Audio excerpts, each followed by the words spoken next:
तो कैसे हैं आप लोग? हम लोगों ने कवर कर लिया था पूरा माइक्रो इकोनॉमिक्स, उसका फास्ट ट्रैक रिवीजन भी किया था, उसका एमसीक्यू भी कंप्लीट किया, जो एग्ज़ाम के लिए पूरा प्रॉपर एग्ज़ाम के लिए रिलेवेंट है। अभी हम लोग देखेंगे माइक्रो इकोनॉमिक्स, ठीक है। तो उसका एमसीक्यू करेंगे जो एग्ज़ाम में पूछेगा उससे, क्योंकि 50 मार्क्स एमसीक्यू होते हैं ना आपके इकोनॉमिक्स में, तो 25 तो माइक्रो से आ जाते हैं, 25 माइक्रो से आ जाते हैं। तो बहुत ही अच्छे से कीजिएगा और आपके एग्ज़ाम के लिए बहुत ही ज़्यादा रिलेवेंट है, ठीक है। जो अभी एग्ज़ाम होने वाले हैं, चाहे एग्ज़ाम होंगे, उसके लिए बहुत ही ज़्यादा रिलेवेंट है। ओके, या आप नहीं भी एग्ज़ाम देने वाले हैं तो अगर आप देखते हैं तो कोई दिक्कत नहीं है, ठीक है। नॉलेज गेन करना कहीं से भी दिक्कत की बात थोड़ी ना होती है ना। तो चलिए स्टार्ट करते हैं इंट्रोडक्शन ऑफ माइक्रो इकोनॉमिक्स से।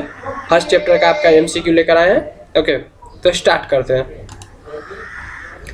सबसे पहला ही क्वेश्चन पूछता है, which economist divided economy into two branch of micro and macro on the basis of economic activity. ये क्वेश्चन है बहुत ही ज़्यादा, मतलब हर जगह इसका आंसर अलग अलग है, ठीक है। जैसे मैंने फर्स्ट डे कराया था तो आपको बोला था, फर्स्ट डे जब माइक्रो इकोनॉमिक्स का रिवीजन स्टार्ट किए थे फर्स्ट ट्रैक, तो वहाँ पे बोला था कि जो इकोनॉमिक्स को दो ब्रांचों में बांटा है वो रेंजर फिंच ने बांटा था, एक को माइक्रो और एक का मैक्रो दिया था। लेकिन अगर बुक के हिसाब से देखिए, अगर आपको एग्जाम में लिखना है तो नॉन ऑफ दीज लिखिएगा, क्योंकि सारी जगह यही आंसर देके रखा है, नॉन ऑफ दीज। वहाँ पे बोलता है कि माइक्रो शब्द का यूज किसने किया था, तो रेंजर फ्रिंच बोलता है पहली बार कि माइक्रो शब्द का यूज किस साइंटिस्ट ने किया था, मतलब किस इकोनॉमिस्ट ने किया था, तो रेंजर फ्रिंच का नाम आता है। लेकिन अगर आप गूगल कीजिएगा कि किसने बांटा है तो रेंजर फ्रिंच आ जाएगा, दो भागों में उन्होंने ही बांटा था। ओके, लेकिन आपको एग्जाम में पूछे तो नॉन ऑफ दिस मारिएगा। सेकंड क्वेश्चन इसी तरह आपका पूछ रहा है कि which of the following is studied under micro economics. Micro economics में क्या पढ़ते हैं? इंडिविजुअल यूनिट पढ़ते हैं, माइक्रो है ना, individual, economic aggregate, national income, non of this. कौन सा पढ़ते हैं बताइए तो थोड़ा सा। इंडिविजुअल के बारे में पढ़ते हैं ना, लेकिन इसका भी आंसर जब मैंने देख रहा था मतलब तो नॉन ऑफ दिस दिया था। ओके, लेकिन इसमें इंडिविजुअल यूनिट होगा। ओके, बिहार बोर्ड का जो बुक है ना उसमें भी मतलब बहुत ज़्यादा एरर है। आप एक बार पलट के देखिएगा, मतलब अगर देखें, अभी तो एग्जाम है तो देखे ही होंगे, तो मतलब एरर तो भरा पड़ा है, तो आप देख लीजिएगा अच्छे से, ठीक है। थर्ड क्वेश्चन बोलता है, which of the following economic activity are included in the subject matter of economics. Following economic activity are included in the subject matter of economics. क्या बोलता है, कौन सा होगा? Economic activity related to unlimited want, economic activities related to limited resources, कौन सा होगा? Both है ना। अनलिमिटेड वांट्स होते हैं लेकिन रिसोर्स जो होता है वो तो लिमिटेड है ना। पैसे 100 रुपये है, मतलब एग्जाम्पल इसका सटीक बैठता है, 100 रुपये पैसे और चाहत बहुत, वो वाली बातें। उसके बाद 4 नंबर क्वेश्चन आता है, which base structure of economic problem has been installed. कौन सा बेस प्रॉब्लम है, जो कौन सा स्ट्रक्चर ऑफ इकोनॉमिक प्रॉब्लम है जो इंस्टॉल किया गया है? Unlimited wants, limited resources, both. अभी ऊपर हम लोगों ने किया था। Micros which means small belongs to, कौन सा? ग्रीक वर्ड है ना, ये भी हम लोगों ने फर्स्ट क्लास में देखा था पूरा। नेक्स्ट क्वेश्चन आता है 6 नंबर। नेक्स्ट क्वेश्चन है हम लोग का, which of the following statement is true. कौन सा स्टेटमेंट सही है? Human wants are infinite, resource are limited, scarcity problem gives birth to choice. कौन सा है बोलिए तो? ऑल ऑफ दिस मार दे। Scarcity problem gives birth to choice इसका आंसर होगा, सही ना। रिसोर्स आर लिमिटेड भी कहिएगा तो फॉलोइंग स्टेटमेंट ऊपर से नहीं दिया जाना है कि इस 4 को दिया, इसमें से बेस्ट कौन सा ट्रू देखना है। ऐसे तो ऑल ऑफ दिस आप मार दीजिएगा तो ऑल ऑफ दिस भी सही है, लेकिन आपका बेस्ट जो होता है ना वो चूज करना पड़ता है जब फॉलोइंग का देता होता है। तो scarcity problem gives birth to choice. Okay, 7 number देखते हैं हम लोग, which of the following is silent feature of factors या रिसोर्सेज। साइलेंट फीचर क्या है? There is a limited compare to wants, this have alternative uses. तो कौन सा होगा? बोथ ना। 8 नंबर में which is the central problem of economy. Central problem of economy कौन सा है? Allocation of resources, optimum utilisation, economic development, all of this. Okay, है ना?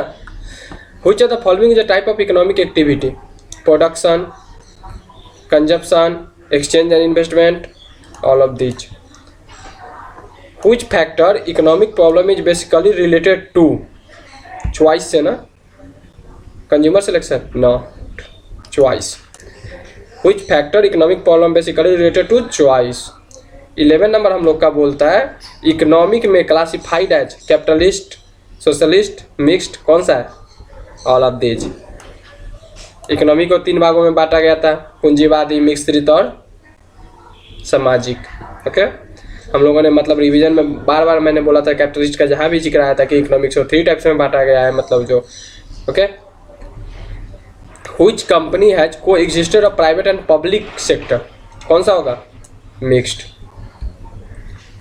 है ना? The main objective of socialist economy is maximum production, economic freedom, earning profit, maximum public welfare.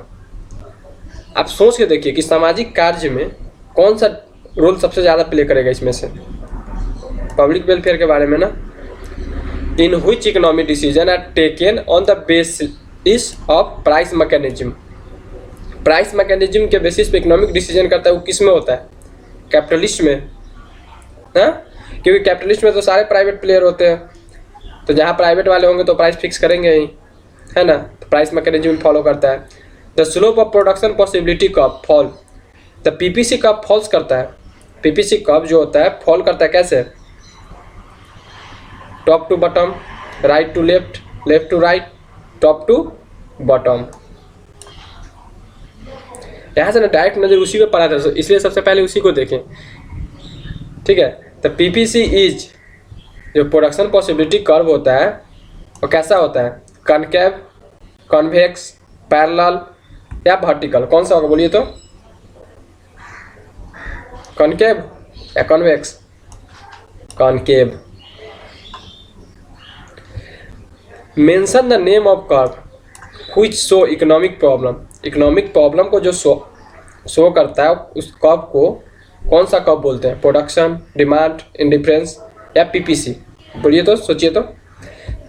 Mention the name of the curve the show economic problem. Economic problem कौन सा show करता है? तो PPC. Which of the following is studied under microeconomics? National income, full employment, total production, कौन सा? All of these. Which of the following is a branch of microeconomics? Microeconomics का branch कौन सा है? प्रोडक्ट प्राइस का determination, factor price determination, economic welfare, तीनों होगा ना? प्रोडक्ट का प्राइस भी डिटरमाइन करता है, फैक्टर प्राइस भी डिटरमाइन करता है और इकोनॉमिक वेलफेयर के बारे में भी सोचता है। Which of the following is a source of production? Source of production क्या है? Land, labour, capital. Who said economics is a science of wealth? किसने दिया था? एडम स्मिथ दिए थे ना, economics is a science of wealth. 22 में बोलता है economics is a science of logic. Who said it? किसने कहा था? Economics is a science of logic किसने कहा था? रॉबिन्सन, रॉबिन्स ने। ओके, हम लोग का नेक्स्ट क्वेश्चन आता है माइक्रो इकोनॉमिक्स इंक्लूड, तो कौन सा होगा? ऊपर में भी था individual unit, small unit, individual price determination, all of these. Micro का मतलब ही स्मॉल होता है तो स्मॉल यूनिट आ ही जाएगा। उसके बाद क्या है? इंडिविजुअल यूनिट्स और एक है इंडिविजुअल प्राइस डिटर्मिनेशन। तो कौन सा होगा बोलिए तो? तीनों। फादर ऑफ इकोनॉमिक्स किसको बोलते हैं? याद है कौन है? Adam Smith.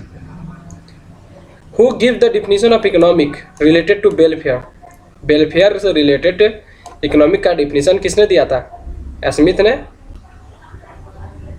Martial, Robins, Samuelson? किसने दिया था बोलिए तो?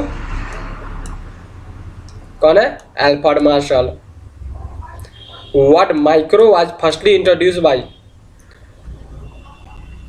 सबसे पहला क्वेश्चन जो था, मैंने इकोनॉमिक्स को 2 भागों में बांटा था, तो किसका नाम था? रेंजर फ्रिंज था ना, जो मैंने बोला था कि मतलब सारा बुक्स में गलत दिया हुआ है, लेकिन माइक्रो का वर्ड यूज करने में यहाँ पे देता है, तो रेंजर फ्रिंज। ओके, याद रहेगा, कंफ्यूज नहीं होना है। ऊपर में था कि किसने बांटा था, तो उसमें नन ऑफ दीज मार दीजिएगा। ऑप्शन सेमी टीज रहेगा एग्जाम में, जहाँ तक मतलब उम्मीद है, लेकिन एक बार पढ़िएगा, ठीक है। Micro firstly use the ranger fringe. Okay, 27 बोलता है according to home economics is science of human welfare. किसके हिसाब से? Economics is a science, economic science है of human welfare. Alfred Marshall. Which of the following is not a factor of production? Land, labour, capital, money. कौन सा नहीं होगा? याद है? सही ना? आपका ये इसको नहीं होगा, ये तीनों फैक्टर प्रोडक्शन का होता है, लैंड, लेबर और कैपिटल। 29 में बोलता है the central problem of economy is what to produce, क्या प्रोड्यूस करें, हाउ टू प्रोड्यूस, कैसे करें, और how to distribute product produced goods. Central problem है, चैप्टर फर्स्ट जब पढ़ाता है आदमी, मतलब जब रिवीजन चलता है, चाहे आपने पढ़ा है, तो वहाँ पे सबसे पहले इसी तीनों के बारे में जिक्र किया है ना। Consumer behaviour is situated in, consumer का बिहेवियर सिचुएट होता है माइक्रो इकोनॉमिक्स में, इनकम थ्योरी में, मैक्रो इकोनॉमिक्स में, यहाँ पे आर छूट गया है, माइक्रो इकोनॉमिक्स में या नॉन ऑफ दीज में। तो कंज्यूमर बिहेवियर जो होता है वो शिफ्ट होता है किस में? माइक्रो में। इंडियन इकोनॉमी जो, इंडिया का इकोनॉमी जो है वो कौन सा है? Centrally plan, market economy, mix economy, कौन सा? Mixed. Indian economy is a mix economy. Who use the word micro for first time? किसका नाम था? रेंजर फ्रिंज ना। Who said economics is a science of wealth? Science of wealth किसने दिया था? बोले बोले जल्दी, अभी थोड़ा देर पहले ही हुआ था ऊपर में। किसने दिया था? Adam Smith. उसके बाद नेक्स्ट क्वेश्चन है what is the shape of PPC curve? PPC curve का शेप कैसा होता है? कनकेव होता है, ऊपर में पढ़े थे ना, कौन सा होता है? Concave to the origin, concave होता है, कौन सा बोलिए तो? नीचे ऑप्शन देखना पड़ेगा क्या? अच्छा देख लीजिए, straight line, none of the above. तो नीचे दोनों तो है नहीं, ये दोनों में कौन सा? Concave to the origin. 35 बोलता है the reason for downward shape of production possibility curve. Reason क्या होता है कि डाउनवर्ड शेप में आता है? रीजन क्या होता है कि पीपीसी कर्व डाउनवर्ड शेप में आता है? Increase opportunity cost, decrease opportunity cost, same opportunity या निगेटिव अपॉर्चुनिटी, क्या होता है आने का? बोलिए तो।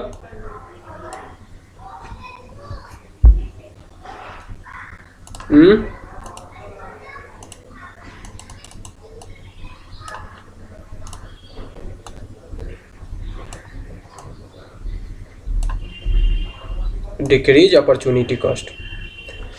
The point of optimum utilization of resources lies on which side of PPC curve? Point of optimum utilization of resources lies on which side of PPC curve? कौन सा? डाउनवर्ड मतलब toward left, toward right, inside, upward. खत्म हो गया, just finish.